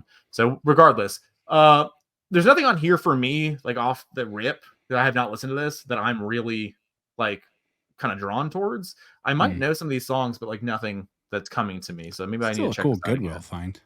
Yeah, I bought this on vinyl. I think it is in the box. This is in their box set. Okay. So I have this on vinyl too. I just needed to get it on CD. So there you go. Right. So that massive CD haul is officially complete. That was one store. 95% of it, yeah. Jeez. So like the master plan was at 55th Avenue. Garbage was at Savers. The Saint Anger was at the one over here. The River was at the further Surprise store. Wow. So like 3 of them are from other, but the rest were one store. All the one haul, yeah. That's crazy. That's a good haul. Yeah. Alrighty, this next one I talked about on my favorite pickups too, but I'll just mention it real quick because it's a recent one. Lordy, the Apocalypse, really cool record. I mean, if you're watching this channel and you like AC/DC, Kiss, that type of stuff, like this is your shit. So, but I never hear them talked about. Like they're not talked about on SOT. Like fucking those guys would like this band. They still do shit. Leave comments. Hype them up, man. Listen to Lordy. And be part of their fucking street team. I've asked you this more than a dozen times in our life, so I'll ask you again. That was the teacher band, right? The Miss Abby. That was the teacher, the Asian teacher. Yes, she liked Lordy for some Lordy reason. Fan. Yeah, because did you wear a shirt? And she was like, "I like that band." Yes, I had her for not that long. I transferred like mid-semester. Okay. To a different teacher because what year was that? I had that class with Steve. She fucking hated Steve, and Steve also hated her. So it was mutual hate. Was it language arts or what was it? Yes, and I think I think it was senior year, because then I transferred to a Roneo's class.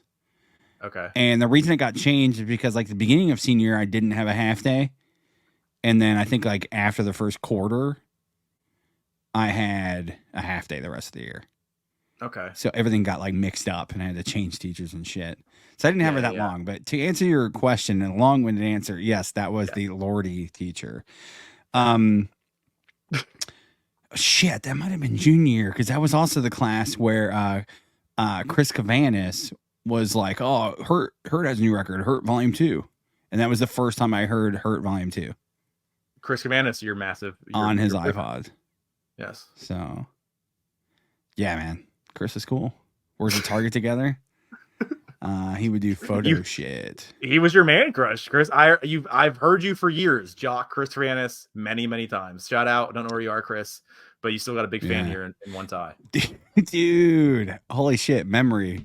We also had another guy who worked at Target that did photos, and I remember he was a cool enough kid. He was older than us. I think he was maybe like late teens, maybe 18, 19. And you're 16. Yeah. So he's 3 or 4 years older than us. He might have been like 20. Anyway, he used to work in photo too after Chris. I think because Chris did like Food Avenue, for those not in the biz. And then he did a photo counter and then a bunch of other shit. But anyway, this kid took over photo counter. And I remember closing up one night because photo would close an hour earlier.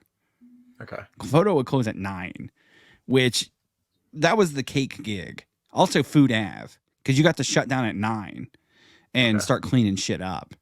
So photo, the kid would clean and he'd be out at like 9:30. So like basically an hour before us, because we used to shut down at 10 and then have to do all the cleanup shit. Yeah. So he would get out at 9:30. So I remember he would take the bus. Okay. And I remember him going to the bus stop he would go to the one on, it was kind of by where the Costco is over there. Okay. Wow, that's a walk. Yeah, I think that I don't know if that was the nearest one or whatever, but anyway, he would like walk over there and like wait for the bus. And I remember just like closing up one night and it's like 10:15. We're all getting ready to leave, and this kid, he comes strolling back. I can't remember the guy's name. He comes like strolling back and he got jumped. But anyway, they fucking jumped him and stole his PSP. So yeah, I just that whole memory just triggered in my head talking about Chris Gamanus and remembering this other kid who also worked at photo. I haven't thought about that in, I don't know, 15 years probably. Oh my God. There was the one guy, not to keep going on with this, but I the one guy that was obsessed with Anna. What was his name? The guy that liked her a lot. You worked with him. You knew the story already. You already knew the story, don't you? We talked about this before. I don't know, bro. This guy may or may not name Alan. Got a 15-year relationship here, so tread lightly. I think his name was Alan. Gonna trigger. Why'd you guys divorce? Well, we were doing a podcast one night, and that Alan kid, yeah. Okay, yeah. So I remember he was in that class that me and her had together. She was a TA in whatever. He was in the back of that class, and I remember I asked her because like he would come talk to her sometimes, and like he was like because he's 15 or whatever, right? And like that was like we were older than they were, so I was retaking the class to improve my transcript, and so she was the TA, and then he would come like not creep. He wouldn't creep. He just didn't know how to talk to people, and he liked her a lot, and he would just be like, "Hey, Well, she would entertain the weirdos. Oh, so that was part of the problem. She's the worst. Your wife is the worst person because every weirdo is like, oh, she's nice to me, so she likes me a lot. No, she just doesn't want to be mean to you. Yeah, no, 100%. Well, and Anna's weird too. So like she liked weird shit. So it's like, oh, this girl likes anime and whatever manga and other shit and whatever other topical music and shit was going on at the time. So it was just like, no, that kid did work at Target. He worked at Food Ave for a little bit. There was a girl, Candace, that worked over there too, who was, do you remember her? No, you told me about this person before, and the way that you described this person, Ty, back in that time, like you're like she was your like at that point, like there was I knew a couple girls that you were like after. No, not Candace. You're thinking of Aubrey. Oh, okay. All right. No, okay. I don't know what Candace said. No, okay. Aubrey was probably the girl I've had the biggest crush on ever. Okay. Apologies to Anna. Apologize there. So sorry. No, but I'm saying crush in like never did anything with. Unrequited love affair. Exactly. Like never even had a chance. Because she was old. She was like 19. She might have been 20. She had a boyfriend, right? Boyfriend? Yeah, they ended up getting married. I think they got like 2 or 3 kids. But Dodgers fan. So, yeah. Okay, better off. What's the Candace chick story? No, I mean the Candace chick was just cute. I think she did go to Goldwater. She was a redhead. Same age? For a while. She might have dyed her hair red. I can't remember. She was younger than us. She was 1 year younger. Okay, interesting. No, ringing no bells here. Was not on my radar at the time, but she had an asset. She had a nice asset. I'll just leave it at that. All right, that's up my alley here. So church it up here. Anyway, let's move on. She was gifted. She was gifted. Let's move on before we talk too much. Then I can't even put this episode up, or I got to edit like 20 minutes out of it. All right. All right. I say that Aubrey girl was like the biggest crush ever. That's you know what I meant. It was unrequited. Okay, let's just put it that way. Okay. All right. Let me read off my last ones here. No, let me. Is there? You done with CDs? No, I'm done with CDs. I got 3 records, and I got let me finish up. Nightwish live album. From Wishes to Eternity. This is from 2000. It's a Finland show, so it's a hometown show. This is like my favorite era of Nightwish too, because it's like all the early songs, which that's original vocalist, right? Yeah, and that's kind of like the prime. Those are the songs I really dig. So yeah, I had to pick this up. This is kind of for Anna as well. So, I know we talked about these, but I don't think I showed them. Cars Greatest Hits. Maybe original. Not. It's nice. Yeah, it's original US pressing with the cellophane. I was gonna buy the Rhino reissue, the red one, and they had it in the store, and I was like, "Oh, sick!" Because I haven't seen it in person yet. And then I kept flipping through the Cars section, and then I saw this in there, so I picked this up instead. Right. So you used to have the one with the hype on there, which was nice. Yeah, I know. I mean, that one's nice. It just doesn't have the hype. I think that might be a club. That's why it doesn't have the hype. Okay. This one's also a club. I think it's the same collection. Pump, cellophane. This one's like brand new. I don't think I showed these off. I know about them, but I don't remember if you showed them or not. Yeah, it's like brand new. Another one that's like brand new. Perry, Street Talk. I think Tyler pulled this out of the bin. I was like, I need a copy of that. I've been looking for a copy of it forever. I think we had just talked about it too, and then it just popped into life. Yeah. I'm curious to see, because For Love of Strange Medicine is 94. That's the second solo record. Be curious to see if that gets a reissue. Has he ever done anything like that at all? Like, he hasn't, right? I mean, he handled all the Journey reissues, so. But it's still not. Street Talk was a big record for him too. Oh yeah, Street Talk was the massive record. Yeah. But I don't think. I don't think there was an anniversary. But the thing about For Love of Strange Medicine, like, I don't even think there's a vinyl version of it. Like, so. Yeah. It'd be like first time on LP. It'd be really cool. I'd dig it. I'd buy it. It's a cool record. Yeah. On Through the Night, Def Leppard, original 80 US pressing. It's got the Mercury Sky label, the Skyline label. But yeah, this thing is like super clean. One of the worst / best covers ever. Truly. I can't remember where I bought this. Can't remember what's it. Yeah.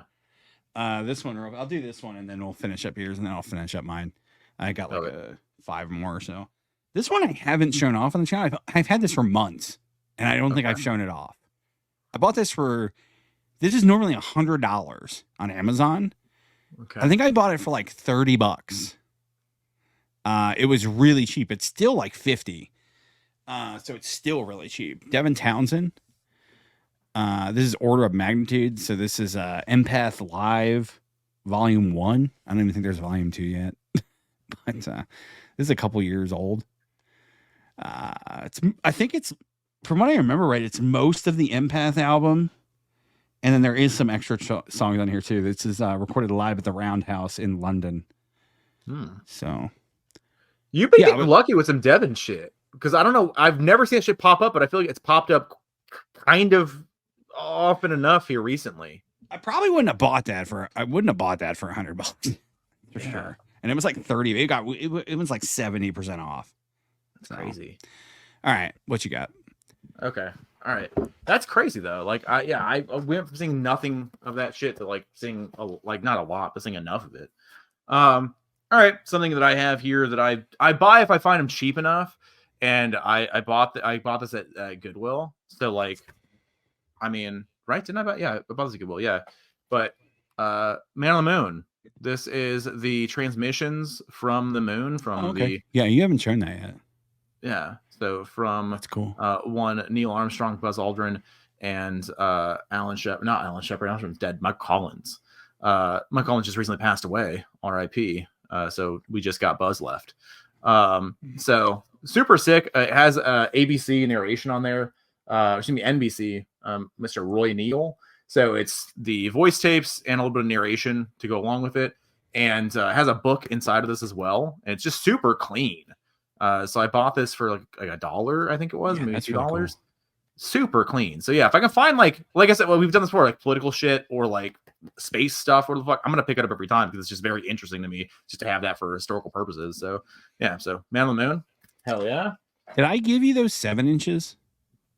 Yeah, I have them. I have the Cronkite one. We talked about this, yeah, because I got the Cronkite one from, I thought it was from Anna's dad's, or not dad's, her family at some point had a 7-inch boxes, and it was in that.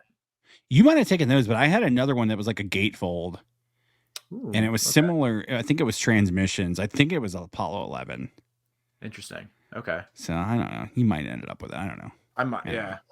And then I had I showed these off last week or whatever, but still super stoked on it. So I had a gift Secret Santa exchange with the Manchester Orchestra little fan bubble that we have there, and I got the Tegan and Sarah live EP live from Zia, Rex Day 2015, I think it was. The cool thing about 2015. The cool thing about this is I was actually at the show. This was done in Phoenix. I was at the show. Sick. There's 2 copies of the 2 variants. I already have the Zia variant, which is much more rare because I bought it from Zia, obviously. And then this was the other mass, I guess, indie Rextra Day edition. So variant. So very, very cool. I was stoked to get that. And then the big heavy hitter, the heaviest of hitter, I got the Bad Books 2 special edition, deluxe edition. It's a big book, and it's in real nice shape. It's just the LP on black, but has all the artwork and whatnot, and lyrics and things in here. And this skated is real nice. It's really, really nice. This was at like $30, $45 for years, and I just kind of thought it would always be that way, so I never picked it up online. And then one day it wasn't, and then it was $100 and something, which is where we're at now. So I got that in Secret Santa. Crazy that I got this. I did not expect it at all because it's a little bit of money. But finally crossed that one off the list. This was a big heavy hitter for me. And yeah, I was not going to ever probably buy this. So odds, unless I ran it randomly and it was not $100 and something, I was never going to buy it. So I don't variant collect Bad Books. I variant collect Manchester stuff. So like I buy Bad Book stuff when I see it, but I don't like make a point to purchase everything that comes out immediately like you do other stuff. But yeah, so stoked on this. Yeah, that's a good gift. That's cool. Massive crazy gift. And then something else got from you, my friend. Ooh, Eric Jones. Yeah, it is music related. Guns N' Roses diecast for the Daytona 500, I think it was, or was it the 500 or was it another race? But I think it was the 500. Because I think we were watching it. I think it was one of the we don't watch it that much, but I think it was one. We usually watch the 500. I think that because that was when they announced the tour dates. I think. I believe so. Yes, the tour that we did later attend. Yeah.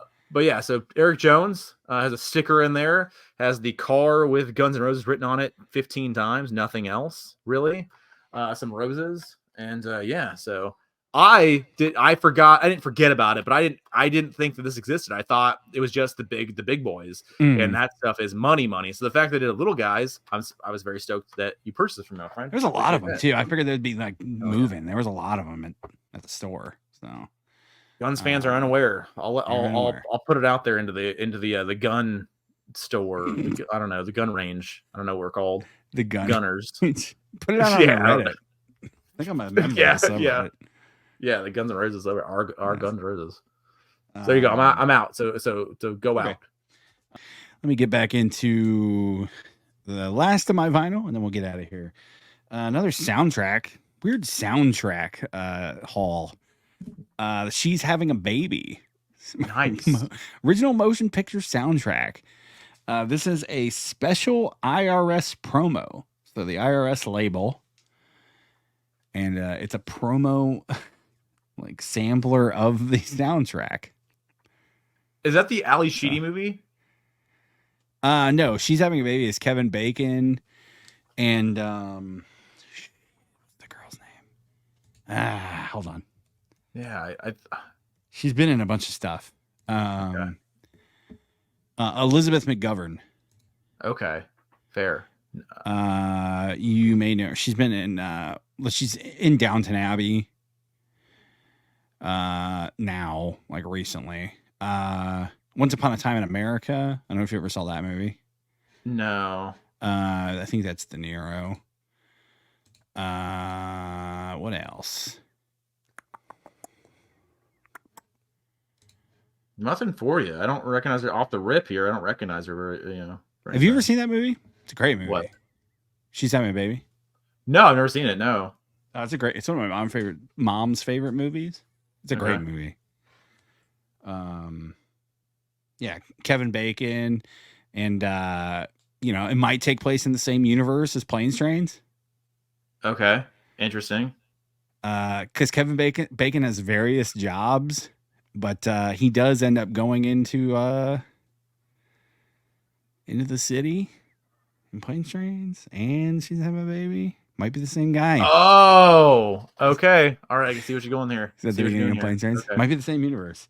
Yeah. These next ones are all one band. They reissued their stuff. I did an unboxing on the channel, so I'm not going to talk too much. But In Flames got their Sounds of a Playground Fading reissue. Sick. And In Flames, melodic death metal band now. Swedish. This is the 15th anniversary. So this is like kind of what triggered this, but this is A Sense of Purpose. So like this, they did this 15th anniversary, and then they're just like, oh, well, it seemed like their Nuclear Blast is like, oh, just reissue the other shit that needs to be reissued too. Yeah. So this one, I remember when this came out at Target. Another Target memory for this episode. I remember buying this CD the day it came out. Jeez, McCreasy's. Side note too, I remember buying Libertad too the day it came out at Target. Listen, I can't excuse you there, sir. Like, I'm sorry. Like, that's just, you made that mistake yourself. I bought songs from Sparkle Lounge too the day it came out. Def Leppard. It's awful. I don't know why you did that. Like, I actually don't know. I know why you did Libertad. I get that. It's an awful record. Yeah. I don't know why you weren't making money. So the fact that you spent $13.50 on the Def Leppard, the new Def Leppard, is pretty crazy to me, because you guys definitely had, because you might have already had the greatest hits or whatever, right? The big the one that you had, the triple one, or the double one, but I'm sure there could have bought anything else. Oh yeah, plethora of other things. In Flames, Come Clarity, one of my all-time favorite albums. This is the one that really needed a reissue. Some of these have been selling too for over $50 on Discogs, and I paid like $30 for them. So they're already kind of hovering. That Come Clarity has not sold yet on Discogs, so I'm curious to see when one actually sells what it sells for. Yeah. Reroute to Remain. So this is the album right before Come Clarity. What? I actually don't think I've ever seen that before. Oh, really? That cover? I don't think so. Yeah. Yeah, 14 songs of conscious insanity. I'm trying to think if they played anything when we saw Cloud Connected. They played that when we saw them. Okay. Off this record. This is another good one. Celebrate the whole catalog, basically, though, so I'm pretty biased. Showed this off in the last episode, but picked this up recently. Anvil, Metal on Metal with the Obi. Hell yeah. That's very cool. Another one I got that I haven't shown, and I just bought it because I'm like, I never see the original. I could have bought it on Discogs, but bought a reissue of Who Made Who. It's one of my all-time favorite AC/DC albums, which is weird because it's kind of a greatest hits, but Maximum Overdrive is also a really memory, nostalgia-filled movie for me. I still love the movie to this day. So, yeah. I can't wait to have the Maximum Overdrive night with Luna. Whenever that, in 10 years or whatever. Like when you teach her about Maximo, that's the good night of the Brown House. That's it, man. I mean, that's that they were good nights. This is my album of the year of 2023. You can check that out. Top 10 albums. That's on the old channel. Trevor Rabin's Rio. The vinyl. I showed off the CD on a pickups, but the vinyl was a little bit after. It's like a few weeks after. So this is an exquisite album. If you don't know Trevor Rabin, formerly of Yes, the 90125 era. So very similar to that. He's also a big soundtrack guy now. He's done a shit ton of movies that you've probably seen. Also did the intro to NBA on TNT and MLB on TBS. Ooh. There you go. That's an elite. That he's only in there with the guy that was on the guy that did what is his name? It's John Tesh. John Tesh did the NBA theme. Really? On NBC or whatever. Yeah. That's a good one. That's all John Tesh. Yeah, I saw a video of him doing that live in concert, and like he's a musician. Yeah. In addition to being like, I think he acted, and he also like hosted Access Hollywood or whatever it was, ET or whatever. And I remember I saw the video, and he was like, and he played, because what he did is he called his phone, his old answering machine in the 90s or whatever, and he was like, this is my idea for because it was just in his head for the NBA thing, and then he did it. He just did the song, like he's hummed it or whatever. So. And then he recorded it later. Then they recorded it, yeah. Wow. And that's still to this day the NBC NBA on NBC theme song, yeah. Wow, crazy. That's really cool. My last one. This is my only Record Store Day Black Friday pickup. I picked up Death's Individual Thought Patterns. This has a new master on it. It's got the foil cover, which is cool. And it's a very cool variant of the album. That's cool. I mean, it's a great album. It's just kind of, there's not like bonus shit on here. It's just the new remaster. So there's not much, like if you own the original, who cares? But you're already in it. I'm already in it. I already own everything else, all the other studio albums anyway. So that's it, guys. We got through another haul video. Hell yeah. Shade under a decade. This is a fun one though. Tyler had a shit ton of CDs, man. That's a good haul. I'm impressed. Are you out of room in the rack now? Oh yeah, but I have that other rack that I bought that I don't know where to put that either. So yeah, those are just been stacked up next to it. So yeah, I really need to start thinking about other stuff, but we'll see how it works out. Gotcha. The old rearrange. It looms large. Yeah, it sucks. And or sell off. Oh, that's a bad one. That's a bad video. Anyways, guys, let's get out of here. I'm gonna throw this over to Tyler. See if he wants to make a choice for an episode. I got a couple options in mind. Just see which one you'd rather do.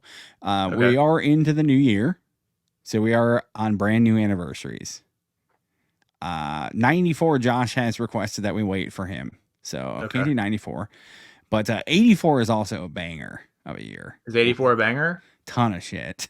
Okay. So I was thinking either 84, but an episode, and a kind of easy episode that we haven't done, that I thought about, and we did an adjacent episode, but we haven't done favorite soundtracks. Ooh, I thought we did do favorite soundtracks. Did we not do that? We did like favorite music movies. Okay. But not necessarily a favorite soundtrack, because there's some soundtracks like I didn't talk about like Terminator 2, which I love that soundtrack, but it's not a music movie. Yeah. So, I mean, some of that might overlap, but I feel like there's some of it might not. So, okay. I mean, we could do that. I have a bunch of scores too and stuff. I have that all counts stuff too. Yeah. Okay. What's the other one? So it's that or I was thinking 84 next episode, or like favorite soundtracks or scores. Okay. Let's do 84. I don't know the list, but let's do 84. Okay. We'll plan for 84 then. If you guys like this stuff, hit the like button, subscribe, comment down below on this haul. What have you guys been picking up? Leave an opening question as well. Would appreciate it. We're marching towards 200 subs, and then we're gonna march towards 500 subs and then to a million. By the yep, and then it's all downhill from there. And then up to the end of 2024, we're gonna get to 500, and you know, once we get to that 500 mark, start doing live streams and shit. And yeah, we're gonna start a feud. And I told you that we're gonna start a feud. Yeah, we gotta pick our guy though, or gal, guys. Or group, or plural guys. We'll start a feud. We'll get a feud going here, and we'll really make this thing interesting. And then once to 1,000, I don't know. Then we start burning things. I don't know. Gotta burn it down, guys. You gotta destroy things. We gotta destroy things. Like if we get to 1,000, I'll burn my Beatles mono box set. I'm not gonna do that. That's terrible. Do you really want to see this burn or not? Yeah. Yeah. We'll give away a PS5. We'll do that. No. Do that gimmick. No. If you want to give away your PS5, that is completely fair. There's this channel that like give away one every episode, every video they do. Really? There was a dude who did like Marvel shit. He would do like Marvel leaks. And when I would like towards the end of like the first Avengers arc, like I was kind of into that shit. So I was like, he would pop up in my feed and I would watch him, and every video he would talk about, all right, guys, we're giving away a PS5. And I'm like, how many PS5s has this guy got? Or is this, are you kayfabing right now? Listen, well, you gotta buy them, right? But how much revenue are you bringing in off that video versus what you're putting out for the PS5, right? Like you gotta run those numbers. I don't know. I imagine most of the time you're doing that. You imagine a lot of that you're doing at a loss, and then you're just hoping to get the track, hoping to recover it later. Yeah. Anyways, guys, we'll see you next time here on the Living Deadwax podcast. Peace.